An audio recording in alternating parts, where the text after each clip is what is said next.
Halo guys, kembali lagi bersama aku Siti. Bagaimana kabar kalian? Semoga kalian baik-baik saja ya. Di video kali ini, Mimin akan membahas part 2 dari alur cerita film yang berjudul Squid Game. Nah, bagi kalian yang belum nonton part 1-nya, silahkan ditonton dulu ya, agar ceritanya nyambung dengan part 2 ini. Nah, daripada menunggu lama, langsung saja yuk kita bahas.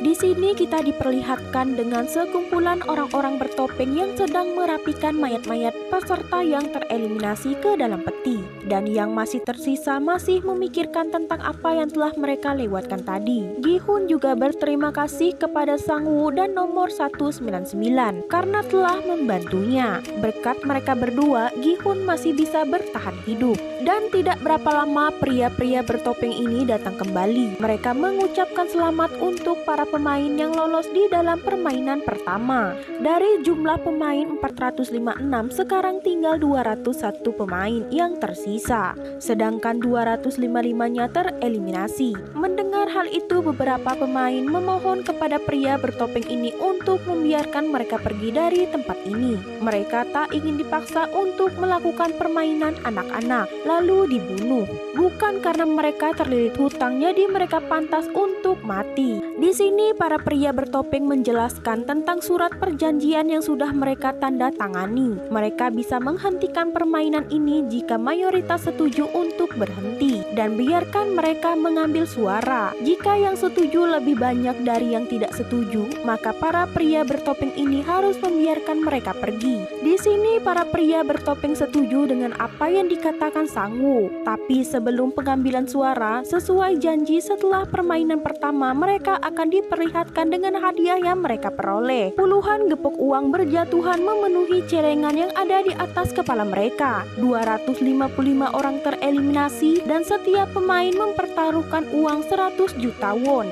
Jadi total yang ada di celengan sebesar 25,5 miliar won. Jika permainan dihentikan, maka uang tersebut akan dikirimkan ke keluarga pemain yang tereliminasi. Tapi mereka yang tersisa hanya akan pulang dengan tangan kosong. Tapi jika mereka berhasil melewati ke-6 permainan tersebut, maka mereka akan membawa hadiah sebesar 45,6 miliar won. Dan sekarang pengambilan suara akan dimulai. Tombol hijau berfungsi bagi mereka yang ingin terus bermain, dan yang merah berfungsi untuk mereka yang akan berhenti. Pengambilan suara terus berjalan dan hasilnya seri. Satu-satunya harapan bagi kedua belah pihak adalah sang kakek 001. Permainan ini bergantung pada dirinya, lanjut atau berhenti. Dan ternyata sang kakek memilih tombol merah yang artinya permainan dihentikan. Mereka yang ingin pulang bersorak dengan gembira. Banyak sekali pro dan kontra antara pemain yang ingin lanjut dan tidak ingin lanjut. Tapi jika mayoritas dari mereka ingin berpartisipasi lagi, permainan bisa dimulai kembali. Sekarang mereka kembali ke rumah mereka masing-masing. Keesokan harinya, Gi-hun pergi ke kantor polisi untuk melaporkan kejadian yang dia alami. Dia menceritakan detail dari kejadian tersebut. Tapi sayangnya para polisi yang ada di sana sama sekali tak percaya dengan ucapan Gi-hun. Gi-hun juga memberikan kartu nama yang dia dapatkan dari tempat di mana permainan seram itu dimulai. Polisi di sana juga mencoba menelpon nomor yang ada di kartu itu. Tapi yang mengangkat telepon malah seorang wanita yang mencaci maki polisi tersebut. Dengan pembicaraan ini, membuat polisi semakin tak percaya dengan Gi-hun. Gi-hun yang sakit hati kemudian pergi dari sana. Di luar dia kembali menelpon nomor tersebut, tapi sayangnya nomor itu sudah tidak terdaftar. Di dalam kantor polisi, seorang polisi tampan bertanya tentang apa yang terjadi kepada pria tadi. Dia juga melihat sebuah kartu nama yang aneh, tapi dia tak menghiraukannya, dan dia kemudian pergi dari sana. Di tempat lain, Gi-hun kembali pulang ke rumahnya, tetapi dia tak menemukan ibunya di sana. Nomor handphonenya juga tak bisa dihubungi. Sementara Sang-woo sendiri tak bisa menemui ibunya. dan dia bertemu kembali dengan Gi-hun. Di sini Gi-hun menyarankan Sang-woo untuk memberitahu apa yang terjadi sebenarnya kepada ibunya dan memulai lagi dari nol. Tapi mungkin Sang-woo tak bisa melakukan itu sebelum dia mendapatkan 6 miliar won. Itu adalah jumlah hutang yang harus dia bayar. Dia juga menjadikan aset miliknya dan milik ibunya sebagai jaminan.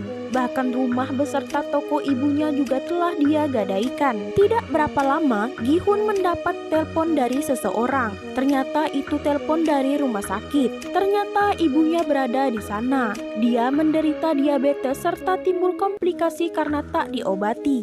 Dan kemungkinan terburuknya juga kaki ibunya harus diamputasi. Dan dia juga harus segera dirawat di rumah sakit. Tapi itu semua tak didengarkan ibunya. Ibunya memilih pergi dari sana karena kendala biaya. Gi-hun tak bisa berbuat banyak karena sekarang dia tak memiliki uang untuk membawa ibunya berobat. Sementara di tempat lain, polisi tampan tadi sedang mencari kakaknya yang tidak ada kabar. Dia pergi ke kosan kakaknya tetapi dia tak menemukan jejak kakaknya di sana. Dia hanya melihat sebuah kartu nama yang mirip dengan yang pernah Gi-hun tunjukkan di kantor polisi. Keesokan harinya kita diperlihatkan dengan gadis pencopet yang bernomor baju 067. Di sini dia sedang mengunjungi adiknya yang berada di panti asuhan. Dia adalah kakak tunggal dari seorang adik laki-laki dan mereka berdua ini berasal dari Korea Utara. Mereka sekeluarga kabur dari Korea Utara ke Korea Selatan, tapi di perjalanan ayah mereka tertembak. Ibu mereka dibawa kembali ke Korea Utara,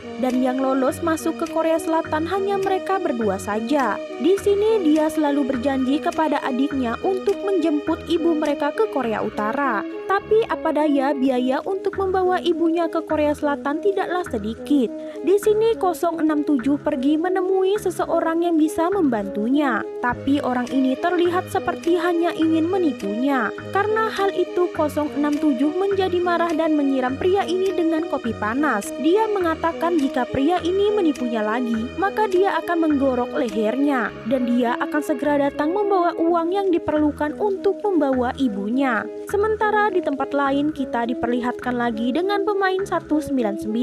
Dia mendatangi bosnya ke tempat kerja. Karena sudah 6 bulan dia bekerja tetapi tidak digaji. Bosnya sangat bersikeras untuk tidak membayar gajinya dengan alasan tempat dia bekerja ini sedang mengalami masalah keuangan. Melihat bosnya yang seperti itu, nomor 199 bersikeras merampas uang yang ada di saku bosnya. Karena kejadian itu, tangan bosnya putus karena terjepit mesin. 199 yang panik segera pergi dari sana dan membawa uang yang dia rampas. Dia pergi menemui istrinya. Dia meminta istrinya untuk segera pergi dari Korea Selatan dan pulang ke kampung halaman mereka yaitu Pakistan. Dan tempat ini sudah tidak aman lagi untuk keluarga mereka. Awalnya istri 199 ini menolak. Dia merasa ada yang tidak beres dengan suaminya.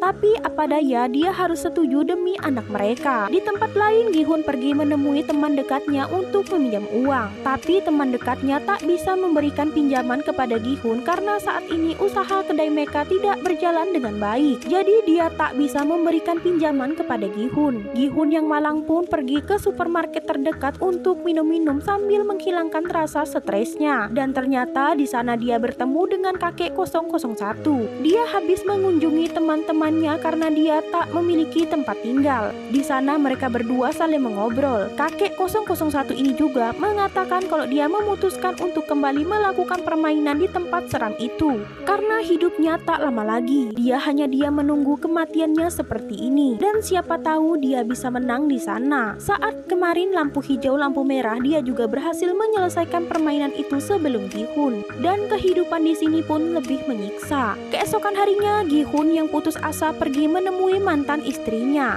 Dia ingin meminjam uang kepada mantan istrinya untuk berobat ibunya. Tapi mantan istrinya tak bisa meminjamkan uangnya. Dia hanya ibu rumah tangga yang mendapatkan uang bulanan dari suami barunya. Tidak berapa lama, Gayong dan ayah tirinya datang. Gi-hun yang merasa tak enak kemudian langsung pergi dari sana. Tapi dia disusul ayah tiri Gayong. ayah tiri Gayong ini akan memberikan uang pinjaman kepada Gi-hun asalkan Gi-hun tak muncul lagi di kehidupan keluarga mereka. Tapi Gi-hun tak bisa menerima uang itu dengan sangat marah. Dan dia kemudian pergi dari sana tanpa membawa uang. Gi-hun benar-benar stres. Di perjalanan pulang, polisi tampan yang bernama Hwang Jin-ho yang kehilangan kakaknya ini pergi menemui Gi-hun. Dia bertanya tentang sekelompok orang-orang yang menculik dan menyuruh orang-orang untuk bermain dan di sana orang-orang tersebut dibunuh. Tapi Gi-hun enggan untuk membahas peristiwa tersebut dan dia mengatakan kalau apa yang dia katakan di kantor polisi hanya karangannya saja. Dia kemudian pamit untuk masuk ke dalam rumah. Tapi di pintu rumah dia menemukan kartu nama yang sama seperti sebelumnya. Di sini Gi-hun, Sang-woo dan beberapa orang lainnya memutuskan untuk kembali ke tempat tersebut dan melanjutkan permainan yang tersisa. Seperti biasa mereka masuk ke mobil dan dibius. Jadi mereka tidak akan tahu lokasi tempat mereka bermain ini. Dan polisi tampan tadi diam-diam mengikuti mobil yang membawa Gi-hun. Nah teman-teman, bagaimana menurut kalian part 2 dari film yang berjudul Squid Game ini? Komen di bawah ya. Dan untuk part 3-nya akan segera menyusul. Bye-bye.